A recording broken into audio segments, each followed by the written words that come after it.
नमस्कार, न्यूज 18 पर आपका स्वागत है। आपके साथ मैं हूं कंचन डोगरा नेगी। बड़ी खबर से आइए बुलेटिन का आगाज करते हैं। बड़ी खबर प्रवासियों को लेकर है। प्रवासियों को लाने की कवायद शुरू हो रखी है।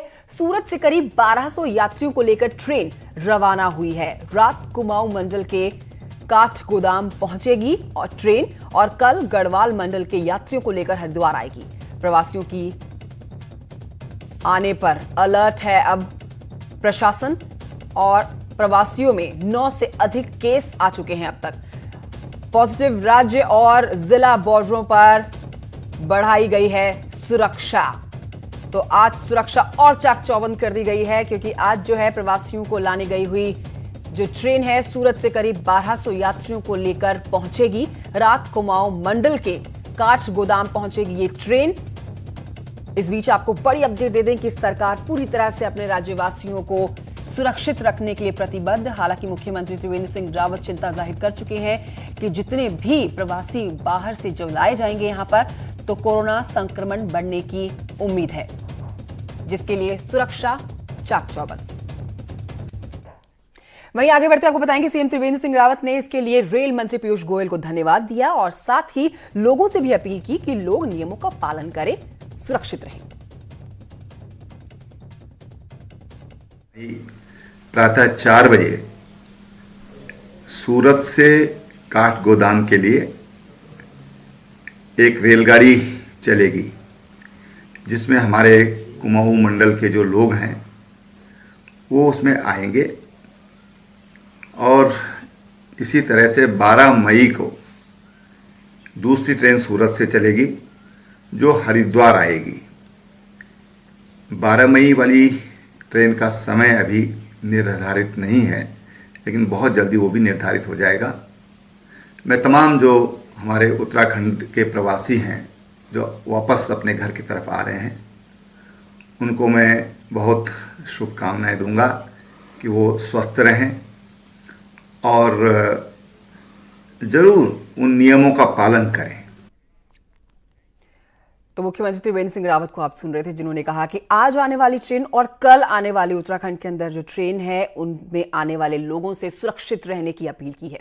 वहीं आपको बताएं कि उत्तराखंड में अब अगले कुछ दिन में लगातार लोग आने वाले हैं और इसी बीच सीएम त्रिवेंद्र ने एक कार्यक्रम में बड़ा बयान दिया। सीएम त्रिवेंद्र ने कहा कि अगले कुछ दिनों में 2 से 1.25 लाख लोग उत्तराखंड आएंगे और इसके बाद सीएम ने कहा कि सरकार मानकर चल रही है कि इनमें से 25,000 लोग कोरोना से संक्रमित होंगे। साथ ही उन्होंने कहा कि हम मानकर चलते हैं कि इनमें से 5,000 लोगों को अस्पताल में भर्ती कराना पड़ेगा, तो सरकार ने पहले ही कमर कस ली है। यही नहीं, सीएम ने यह भी कहा कि हम मानकर चल रहे हैं कि 500 लोगों को वेंटिलेटर पर रखा जाने की जरूरत पड़ेगी। सीएम त्रिवेंद्र रावत ने ई-रेबार कार्यक्रम में ये बात कही, जिसमें उत्तराखंड से संबंधित कई लोग पहुंचाने लोग भी शामिल हैं। हमें मानकर चलते हैं कि हमारे जो 2-2.25 लाख लोग वापस आएंगे अपने गांव की तरफ, तो इसमें निश्चित रूप से हमें मानकर चलते हैं कि 25,000 लोग इन्फेक्टेड होंगे। ये हम मानकर चल रहे हैं। हम ये मानकर चलते हैं कि इसमें से 5,000 लोगों को हॉस्पिटलाइज करने की आवश्यकता पड़ सकती है और हम ये मानकर चलते हैं कि उसमें से 500 लोगों को वेंटिलेटर की भी जरूरत पड़ सकती है। अभी तक वैसे हमारे राज्य में कहीं वेंटिलेटर की जरूरत नहीं पड़ी है, न ऑक्सीजन की जरूरत पड़ी, बाईपैप की भी जरूरत अभी तक नहीं पड़ी है। किसी भी पेशेंट को हमने बाईपैप किया, न हमने किसी को अभी तक वेंटिलेटर पर लिया है। तो असल में उत्तराखंड में बड़े पैमाने पर प्रवासियों की वापसी खतरे की घंटी बजा रही है। पिछले 2 दिन में कोरोना संक्रमण के 5 केस और 5 का अन्य राज्यों में उत्तराखंड आना इसके संकेत दे रहा है।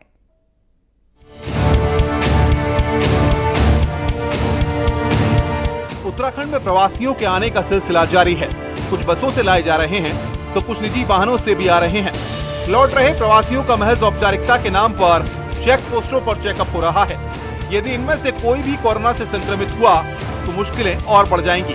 सर यहाँ जॉब करता हूँ, एक्चुअली मैं वहाँ पे फंस गया था लॉकडाउन की वजह से। मेरे दादाजी एक्सपायर हो गए थे उस टाइम पे, तो मैं वहाँ गया होता, तो फिर लॉकडाउन हो गया था तो मैं वहीं पे फंसा था। तो अब कंपनी परमिशन लेके ऑनलाइन परमिशन के लिए, तो फिर अब मैं आया हूँ जॉब में। हम उनका टेम्परेचर चेक कर रहे हैं और उनकी हिस्ट्री जान रहे कि इतने जो जब से क्वारंटाइन हुआ वो कब गए, वहाँ कितने दिन रहे, किसी के संपर्क में तो नहीं आए, या कुछ ऐसे सिम्टम्स, खांसी, जुकाम, गले में दर्द। उधम सिंह नगर में पाए गए चारों कोरोना पॉजिटिव दूसरे राज्यों से लौटे थे और उत्तरकाशी में भी गुजरात से लौटा युवक कोरोना संक्रमित पाया गया।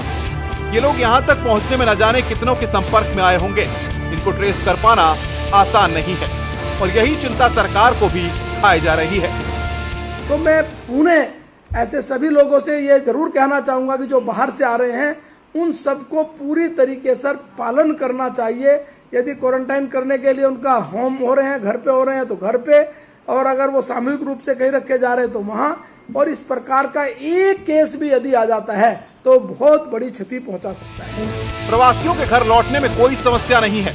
समस्या तो तब शुरू होगी यदि इनमें से कोई कोरोना संक्रमित होगा, क्योंकि फिर कोरोना का संक्रमण फैलने की गति और तेज हो जाएगी। न्यूज़ 18 के लिए देहरादून से सुनील नप्रभात की रिपोर्ट। और इसी पर ज्यादा जानकारी मेरे सहयोगी सुनील नप्रभात से लेते हैं, जो इस समय हमारे साथ मौजूद हैं देहरादून से। सुनील नप्रभात, ये जो प्रवासी आने वाले हैं राज्य के अंदर, इससे तो पूरी तरह से सीएम त्रिवेंद्र सिंह रावत को सुनते समझ आता है कि उनकी चिंता बढ़ गई है, क्योंकि वो पहले से भी आगाह कर रहे हैं लोगों को कि इससे आने वाले लोगों से, जो 2.5 लाख के करीब राज्य में आने वाले हैं, नंबर ऑफ कोरोना बढ़ेंगे ही बढ़ेंगे।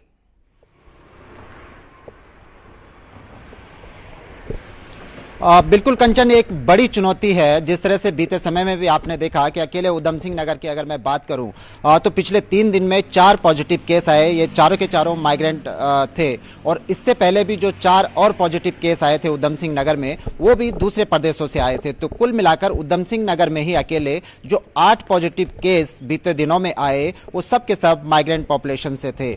उत्तरकाशी अभी तक ग्रीन जोन था, सीमांत ये जिला है, वहाँ पर भी कोरोना पॉजिटिव निकला और उसकी भी जो ट्रैवल हिस्ट्री जांच की गई तो वो सूरत से मोटरसाइकिल के जरिए उत्तरकाशी पहुंचा था। इस पूरी ड्यूरेशन में सूरत से उत्तरकाशी पहुंचते हुए या फिर महाराष्ट्र से अगर कोई उधम सिंह नगर पहुंचता है तो किन किन लोगों से मिला होगा, किन किन लोगों के संपर्क में आया होगा, ये कॉन्टैक्ट ट्रेसिंग अपने आप में बहुत ही कठिन कार्य है और लगभग ये असंभव सी बात है कि आप महाराष्ट्र से उत्तराखंड तक पहुंचते पहुंचते कॉन्टैक्ट ट्रेसिंग कर लें। तो एक सरकार के लिए भी एक बड़ी चुनौती है। 30,000 के आसपास जो माइग्रेंट पॉपुलेशन है वो अभी तक उत्तराखंड लाई जा चुकी है। आज जिस तरह से सूरत से करीब 1200 लोगों को लेकर ट्रेन रवाना हुई है, देर रात काठगोदाम पहुंचेगी और कल इतने ही यात्रियों को लेकर गढ़वाल मंडल के हरिद्वार में भी सूरत से ट्रेन पहुंचने वाली है। गुजरात आपने देखा कि पूरा गुजरात यहाँ पर ये बनता है कि मुख्यमंत्री त्रिवेंद्र सिंह रावत का प्रेस कॉन्फ्रेंस, वीडियो कॉन्फ्रेंसिंग के जरिए ये बात बोलना कि 25,000 के करीब लोग जो होंगे वो संक्रमित होंगे ही होंगे, जो और अपने परिजनों से मिलेंगे, संक्रमण यानी कि बढ़ेगा और इनमें से कुछ लोग जो है वेंटिलेटर के लिए जाएंगे ही। इस बात से, इस अपील से मुख्यमंत्री से ऐसा नहीं लगता कि राज्य के जो लोग हैं उनमें एक डर का माहौल बनेगा?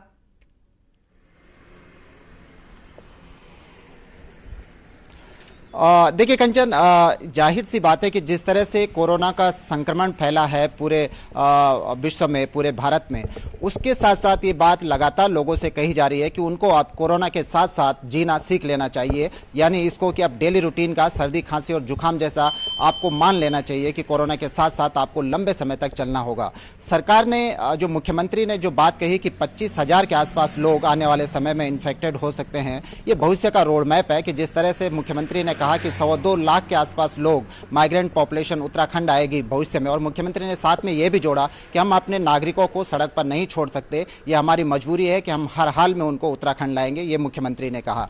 ये एक रोड मैप तैयार किया गया है कि करीब 25,000 लोग आने वाले समय में उत्तराखंड में इन्फेक्टेड हो सकते हैं और सरकार अपनी व्यवस्थाएं बनाने में जुट गई है कि करीब 13 डिस्ट्रिक्ट में से करीब 11 डिस्ट्रिक्टों में सरकार ने जो वेंटिलेटर की सुविधा है वो अवेलेबल करा दी है और आने वाले 1-2 दिन में जिस तरह से सरकार का दावा है शेष 2 जिलों में भी वेंटिलेटर की सुविधा उपलब्ध करा दी जाएगी। लेकिन एक बड़ी चुनौती है क्योंकि हमारा जो हेल्थ सिस्टम है वो पहले ही बहुत गड़बड़ है, बहुत ही ढुलमुल है, बहुत ही कमजोर है। तो इस तरह से अगर 25,000 के आसपास भी आंकड़ा पहुंचा तो एक अपने आप में बहुत बड़ा चैलेंज है सरकार के लिए भी और तमाम लोगों के लिए। बिल्कुल, और इसी चैलेंज के साथ सबको जीना होगा, जीने की आदत डालनी होगी, यही अपील मुख्यमंत्री त्रिवेंद्र सिंह रावत ने की है। बहुत शुक्रिया आपका सुनील नप्रभात इस जानकारी के लिए। तो अपडेट्स यही है कि पीएम की वीडियो कॉन्फ्रेंसिंग आज होने वाली है। ये बड़ी अपडेट जिसमें 3 बजे होने वाली वीसी में सीएम त्रिवेंद्र रावत भी मौजूद रहने वाले हैं। इससे पहले सीएम ने अपने मंत्रियों की बैठक बुलाई। राज्य के ताजा हालात पर सीएम फीडबैक देंगे। इससे पहले रविवार को ऑफिसर्स की मीटिंग ले चुके हैं सीएम।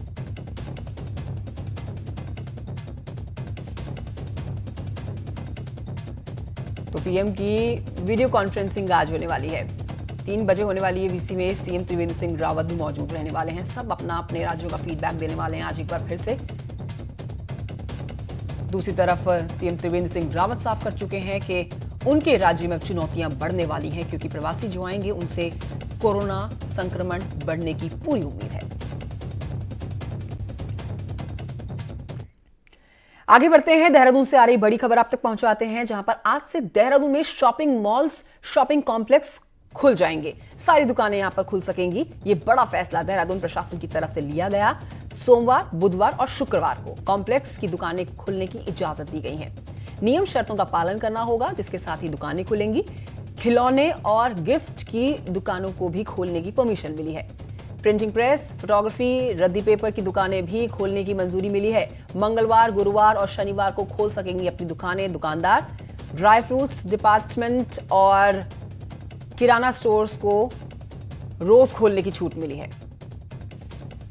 तो ये एक राहत की बात है। शॉपिंग मॉल, शॉपिंग कॉम्प्लेक्स के अंदर जितनी भी दुकानें होती हैं उनको सोमवार, बुधवार और शुक्रवार को अपनी दुकानें खोलने की कॉम्प्लेक्स के अंदर इजाजत मिल गई है।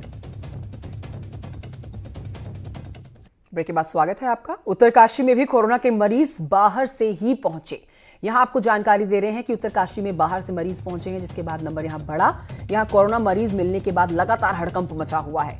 कोरोना पॉजिटिव के संपर्क में आए सभी लोगों की स्क्रीनिंग की जा रही है और मरीज के संपर्क में आए 11 लोगों को क्वारंटीन किया जा चुका है, जिसमें से 5 पुलिसकर्मी और 2 स्वास्थ्यकर्मी हैं और सभी के सैंपल जांच के लिए भेज दिए गए हैं। तो वहीं मरीज के गांव को भी सील कर दिया गया है। उत्तरकाशी में 2 कंटेनमेंट जोन भी बनाए जा चुके हैं। गुजरात के सूरत से 4 युवक बाइक से 7 मई को उत्तरकाशी पहुंचे थे और इनमें से 1 शख्स को आइसोलेशन में रखा गया था, तो अन्य 3 जो थे क्वारंटीन किए गए थे। अब आइसोलेशन रखे गए शख्स में कोरोना की पुष्टि होने के बाद हड़कंप मच गया है। न जाने कितने लोगों से कोरोना पॉजिटिव शख्स मिला होगा और ये संक्रमण बढ़ा होगा। फॉर्चुनेटली चूंकि उन्हें इंस्टीट्यूशनल क्वारंटीन में रखा गया था तो कम्युनिटी ट्रांसमिशन का खतरा लिमिटेड है, लेकिन उसके अलावा भी उनकी कॉन्टैक्ट ट्रेसिंग की जा रही है और कोशिश ये की जा रही है कि पॉसिबल कॉन्टैक्ट्स जहाँ भी हुए हैं या जहाँ पे भी एक्सपोजर हुआ है उन लोगों को वॉच पे रखा जाए और उन लोगों को किसी तरीके से इस आउटब्रेक या कम्युनिटी आउटब्रेक को रोका जाए।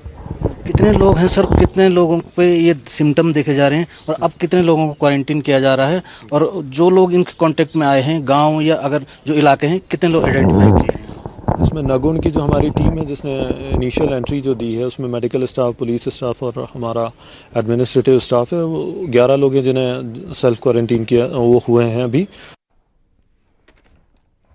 तो उत्तरकाशी में प्रवासियों के आने का सिलसिला जारी है और इसके लिए साथ ही सरकार की चुनौतियां भी बढ़ती जा रही हैं, खासकर तब जब पिछले 2 दिनों से 5 कोरोना पॉजिटिव प्रवासियों के केस आ चुके हों। बड़ी संख्या में लोग निजी वाहनों से घर लौट रहे हैं। देहरादून में पुलिस दिल्ली देहरादून हाईवे पर आशारोडी चेक पोस्ट पे ऐसे लोगों को थर्मल स्क्रीनिंग करने का काम कर रही है, आगे भेज रही है। जॉब करता हूँ, एक्चुअली मैं वहाँ पे फंस गया था लॉकडाउन की वजह से। मेरे दादाजी एक्सपायर हो गए थे उस टाइम पे, तो मैं वहाँ गया होता, तो फिर लॉकडाउन हो गया था तो मैं वहीं पे फंसा था। अब कंपनी परमिशन लेके ऑनलाइन परमिशन के लिए फिर अब मैं आया हूँ जॉब में। अपने निजी वाहन से मैं फरीदाबाद हरियाणा से आ रहा हूँ और मैं देहरादून जा रहा हूँ। मेरे इन लॉज हैं यहाँ पे, तो मेरी वाइफ और मेरा बेटा मैं उनको लेने आया हूँ यहाँ पे। आगे बढ़ते हैं, आपको बताते हैं कि रुद्रप्रयाग से यूपी के 120 मजदूरों को प्रशासन ने बिना देहरादून प्रशासन से बात किए हुए भेज दिया। आज जब इन्हें यूपी भेजने की कोशिश हुई तो यूपी सरकार ने भी इनके आने पर रोक लगा दी। इन मजदूरों को लेकर जा रही बसों को हरिद्वार पहुंचने से पहले ही देहरादून वापस बुला लिया गया। इससे पहले भी इन लोगों को यहां से वहां घुमाया गया और फिर एक बार फिर से उन्हें घुमाया ही जा रहा है।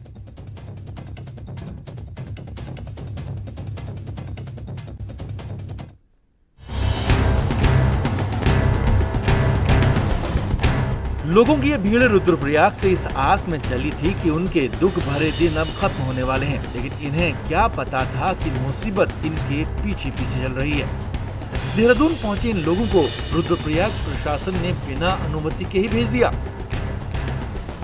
क्या करना, हमारे सब फंस गए हैं तो अब क्या करें। अब वहाँ से भेज दिया, हम समझे कि भेजेंगे जाने के लिए, यूपी सरकार बुला रही है तो हम जाएंगे, लेकिन अब क्या करें, फंस गए हैं सब लोग। इतना लोग हैं, भूख से अभी तक कुछ मिला नहीं है, भी कुछ खाने के लिए। अब बताइए, जब प्रशासन हमको भिजाई वहाँ से तो हम तो उसमें कुछ कर नहीं सकते। या तो वहीं रोक दिए होते, हमको वहीं रोक दिए होते तो हमको कोई दिक्कत नहीं थी। इन मजदूरों की मुसीबत तब और बढ़ गई जब देहरादून प्रशासन को इनके पहुंचने की कोई खबर ही नहीं मिली थी। टेलीफोनिक भी सूचना हमको मिल जाता है कितने लोग इन बसों से आ रहे हैं, तो हम लोग उसी हिसाब से इनका रहने का, खाने की व्यवस्था हम लोग समय पर कर पाएंगे। कल कुछ लोग आए थे, लेकिन ये स्पष्ट ये जानकर नहीं मिल पा रहा था कि ये लोग यहाँ आएंगे या हरिद्वार को या अन्य जिलों को जाएंगे। लॉकडाउन में भी प्रशासन के बीच तालमेल न होने का खामियाजा फंसे लोगों को भुगतना पड़ा। अपने लोगों को देहरादून में यहाँ से वहाँ जमकर घुमाया गया। देहरादून से न्यूज़ 18 के लिए सत्येंद्र बर्तवाल की रिपोर्ट। चीन सीमा तक भारत की सड़क अब बन चुकी है। लिपुलेख रोड का उद्घाटन हो चुका है। अब इस सड़क से कई जो सीमाएं जुड़ेंगी, सहूलियत होंगी, लेकिन सहूलियत मिलने के अलावा भी ये रोड कई लोगों की जिंदगी के लिए बर्बादी लेकर आया है।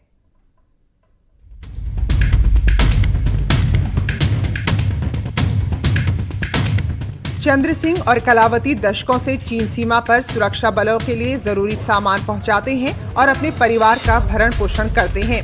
इनके पूर्वज भी यही किया करते थे। इस परिवार की तरह सीमा में दर्जनों ऐसे परिवार हैं जिनके रोजगार का जरिया यही है, लेकिन अब इनकी रोजी रोटी पर संकट मंडरा रहा है।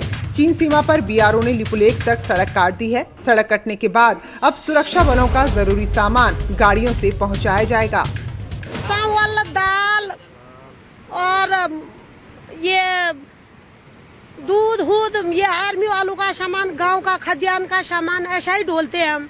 अब ये भी रोज नजदीक पहुंच गई है, रेट भी कुछ नहीं, 1000 रुपया मिलता है हमको, क्या होता है इससे। पहले नजंग से गुंजी तक पैदल रास्तों से भेड़ और बकरियों में लाद कर सामान पहुंचाया जाता था, जिसके एवज में प्रति क्विंटल 1200 रुपए मिला करते थे। एक दौर था जब तवाघाट से गुंजी तक भी भेड़ बकरियों के जरिए ही सामान पहुंचाया जाता था, लेकिन अब लिपुलेख रोड बनने से इस धंधे से जुड़े लोगों का पुश्तैनी रोजगार छिन गया है।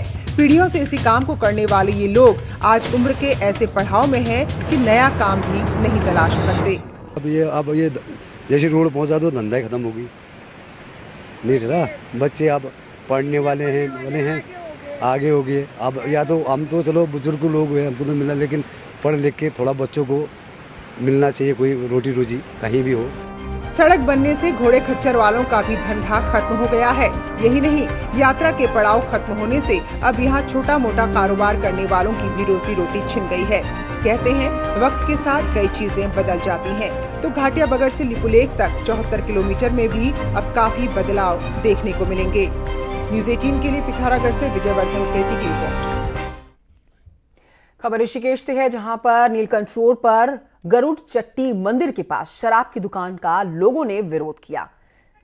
सर्वाश्रम क्षेत्र के अंतर्गत आबकारी विभाग ने शराब के ठेके का आवंटन किया है, जिसका स्थानीय लोगों ने दुकान खोलने पर विरोध किया। लोगों का कहना है कि धार्मिक नगरी में और प्राचीन गरुड़ चट्टी मंदिर के समीप शराब का ठेका नहीं खुलना चाहिए। लोगों के विरोध को देखते हुए पुलिस प्रशासन ने फिलहाल ठेके को बंद करा दिया है।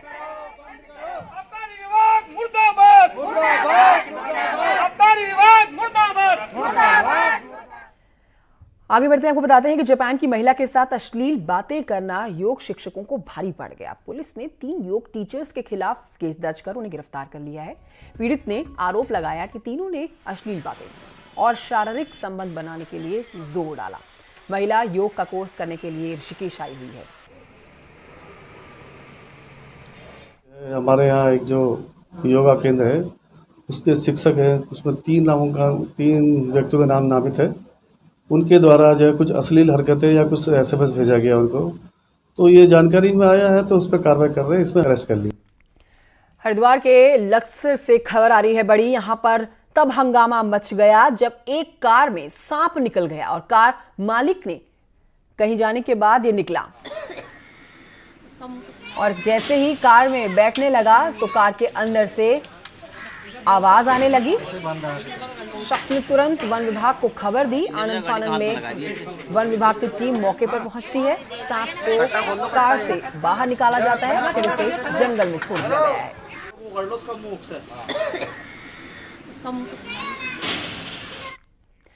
बढ़ते हैं आगे। कॉर्बेट टाइगर रिजर्व के आसपास दुर्लभ सांपों के निकलने का सिलसिला अभी भी जारी है। कॉर्बेट पार्क में सांपों की 35 प्रजातियां लिस्टेड हैं, जिसका प्रोटोकॉल के अनुसार संरक्षण किया जा रहा है। इसमें 4 बहुत ही जहरीले सांप करीत, किंग कोबरा, रसल, वाइपर और कोबरा शामिल है। इस समय निकल रहे सांपों के रेस्क्यू के लिए 2 टीमों का गठन कर दिया गया है।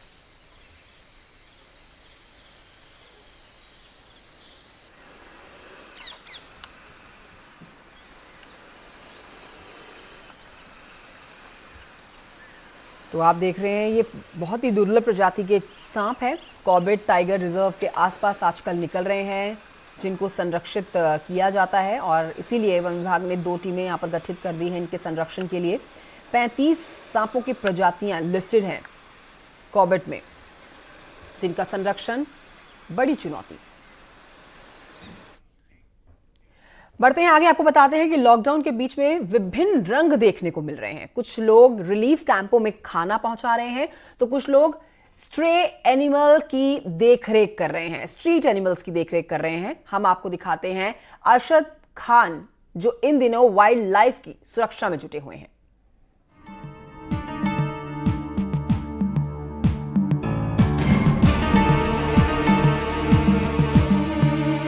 ये है गोल्डन रेड स्नेक और ये है हॉक ईगल। ये बाज और ये सांप किसी जंगल में नहीं बल्कि एक छोटे से कमरे में मौजूद हैं। इस कमरे में 6 और सांप भी हैं। इन सभी को देहरादून के अलग अलग क्षेत्रों से रेस्क्यू किया गया है। ये वाइल्ड लाइफ किसी तरह से चोटिल हो गए थे। हॉक ईगल ऊंचाई पर रहकर अपने शिकार पर नजर रखता है। पंख पर चोट लगने के कारण वाइल्ड लाइफ एक्सपर्ट अरशद उसका ट्रीटमेंट कर रहे हैं। इन सभी के ठीक होते ही उन्हें जंगल में छोड़ दिया जाएगा। ये रेस्क्यू हुआ है राजपुर रोड से और ये होता है एक प्रेडेटर बर्ड, जो मतलब फूड चेन में सबसे ऊपर होते हैं। ये वो जो जिसको आपने सुना होगा कि भेड़ के बच्चे उठा लेते हैं, ये वो सेगमेंट में आते हैं। तो अभी हम इसके विंग का ठीक होने का इंतजार कर रहे हैं। उसके बाद डेंस फॉरेस्ट में जहाँ ये इसका अच्छा हैबिटेट है वहाँ जाके फिर हम इसे रिलीज करेंगे। देहरादून जू में एक रेस्क्यू सेंटर बनाया गया है, लेकिन जानवरों में भी कोरोना संक्रमण के मद्देनजर जू में भी लॉकडाउन है, लिहाजा रेस्क्यू सेंटर भी बंद हैं। ऐसे में अरशद वाइल्ड लाइफ को घर से ही ट्रीटमेंट दे रहे हैं। देहरादून से न्यूज़ 18 के लिए सुनील नौप्रभात की रिपोर्ट। आगे बढ़ रहे हैं, आपको देहरादून से बड़ी खबर बता दें। मजदूरों ने लगाया है यहाँ पर जैम। बिहार के मजदूरों ने लगाया है जैम। घर भेजने की मांग कर रहे हैं मजदूर और मजदूर यहां पर जाम लगा रहे हैं। बड़ी खबर आपको बता रहे हैं, मजदूर जो हैं बिहार के हैं, जो अपने राज्य जाने की रट लगाए हुए हैं। देहरादून से बड़ी खबर आ रही है, मजदूरों ने जाम लगा दिया है। बिहार के मजदूरों ने जाम लगाया है, घर भेजने की मांग कर रहे हैं।